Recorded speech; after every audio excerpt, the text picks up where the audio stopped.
Yala, tudo bem com vocês? Dia 20 de novembro, dia da consciência negra, né? Zumbi dos Palmares, Dandara. Lembrar esse dia aí, né? A gente precisa aí buscar, fazer mais, se dedicar mais, porque esse dia não é para ficar só na lembrança, né? É para lembrar e atuar e fazer por onde não retroceder, não voltarmos daquele tempo.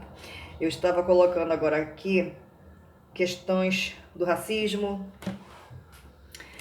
que nós temos tantas leis, nós temos leis.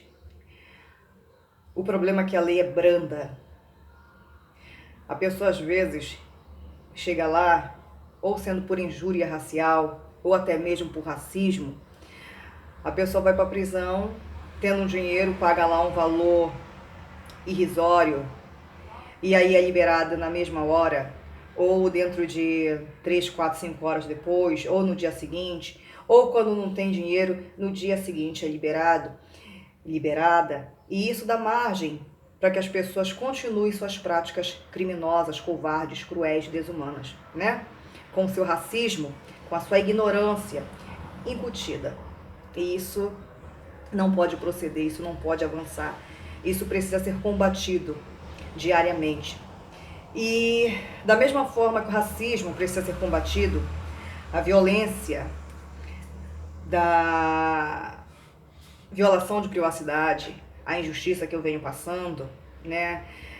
O que concerne no artigo 5, inciso 10 da Constituição Federal, o que está especificado no Código Penal 150, o que está especificado também no artigo 12 dos Direitos Humanos, é necessário combater tudo isso.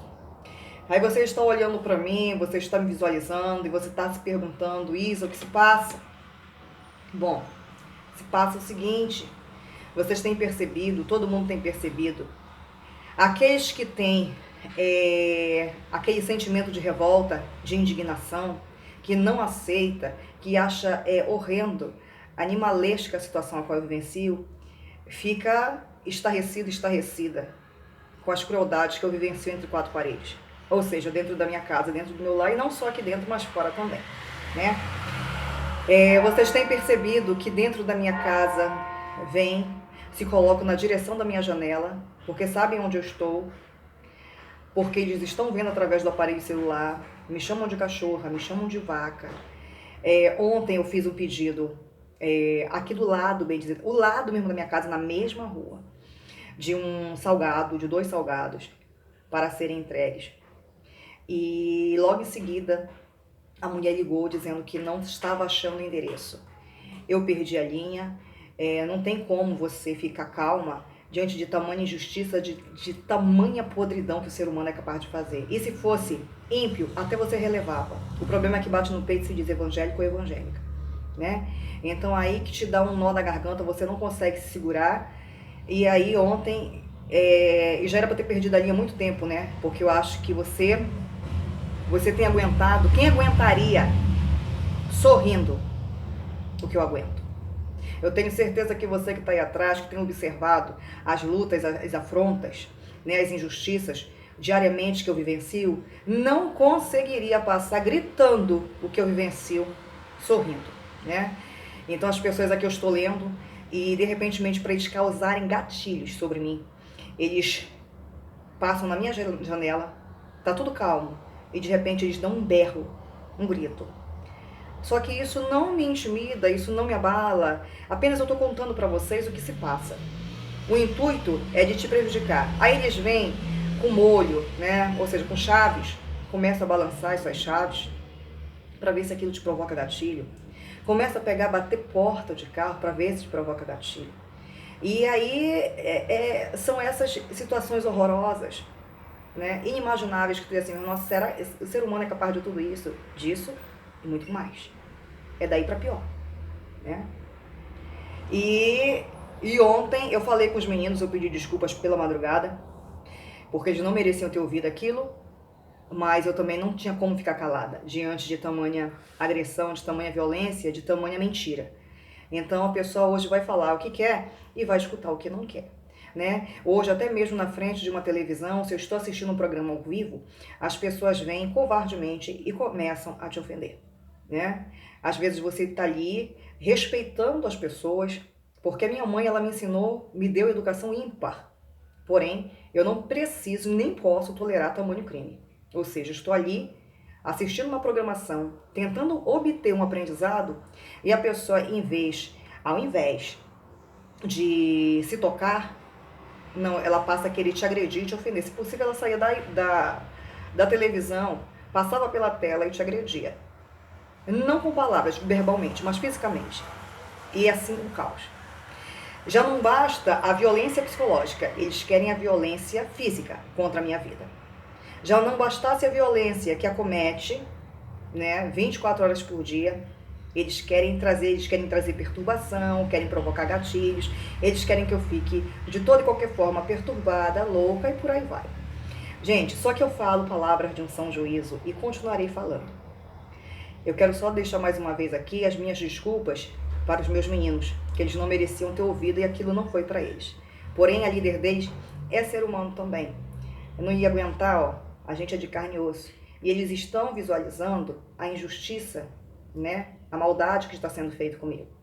Então, eu tenho certeza também da outra vez, eu estava aqui e fizeram, não sei o que foi que algumas pessoas fizeram comigo, e eu me ataquei, e depois eu pedi desculpas para eles. E aí eles deram um tiro para dizer o seguinte: tu é uma boa líder, a gente consegue te compreender. Não fica apavorada, inquieta, porque a gente consegue entender a tamanha perversidade que tu vem vivenciando. A gente tem essa noção. O problema é que a gente a gente, no mundo do crime, quando consegue ter a dimensão da desumanidade que te acomete. O problema é que aqueles ditos de bem são os primeiros a te violentarem, né? Vamos colocar dessa forma? Te perseguirem, né? E assim, tá de uma dimensão que não tem tamanho mesmo, não tem como você dimensionar, sabe, o crime, a maldade. Então vem agora na porta da minha casa, te ofende, te chama de cachorra, te chama de piranha, te chama disso, te chama daquilo, te chama de vaca. E eu tenho colocado aí pra vocês, e eu não vou me calar, né? A pessoa vai falar o que quer e vai também escutar o que não quer. E o que acontece?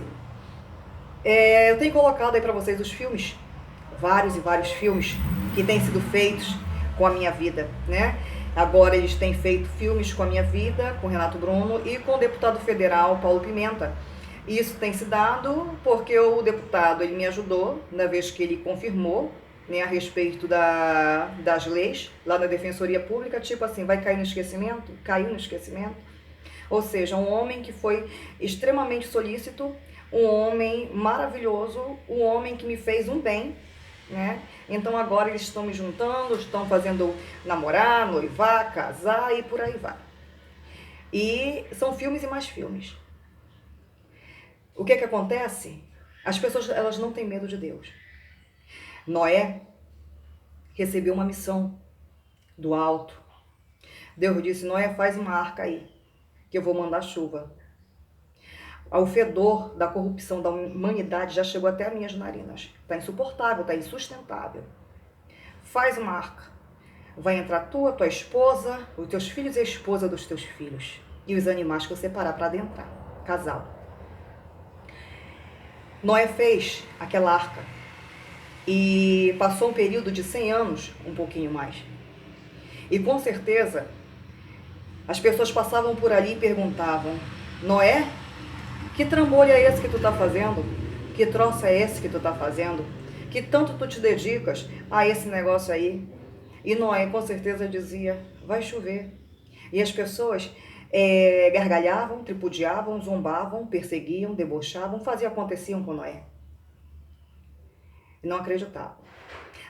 Por quê? Porque não acreditavam em Deus, porque estavam corrompidos. Só que chegou o dia. Chegou o dia do dilúvio, chegou o grande dia do Senhor. E todos aqueles que tripudiaram de Noé, fizeram contra Noé, se levantaram contra Noé, pereceram. Isso, o que tu queres falar com isso? As pessoas, elas não têm medo de Deus. Quando eu chego aqui e digo para as pessoas, olha, Deus falou isso, isso, isso, e no dia seguinte, ou então semanas depois acontece, porque tem acontecido, as pessoas, elas não dão credibilidade. Podem estar morrendo vidas e mais vidas por aí, descendo a sepultura vidas e mais vidas, vidas sendo tiradas, vidas sendo arrancadas da terra. Elas não dão atenção para o que é falado.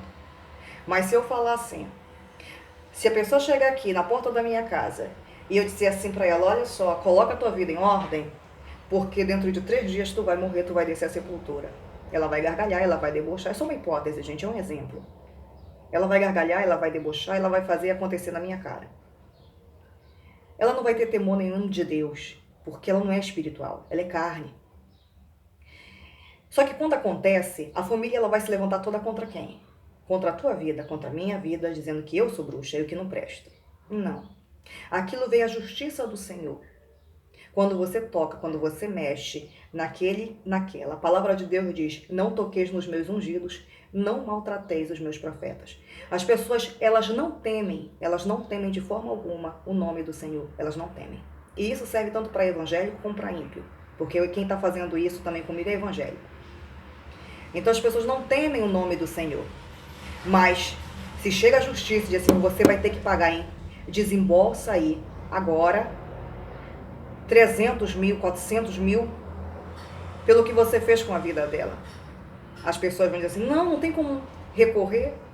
Eu quero pedir desculpas porque foi um erro meu, eu quero me desculpar. Não, você não quer se desculpar.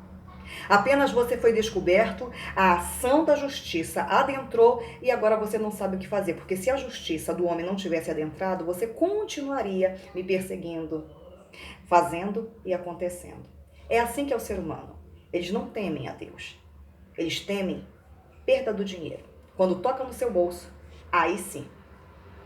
Eles colocam a mão na consciência e dizem, caraca, por que eu fui mexer com ela? Por quê? Infelizmente.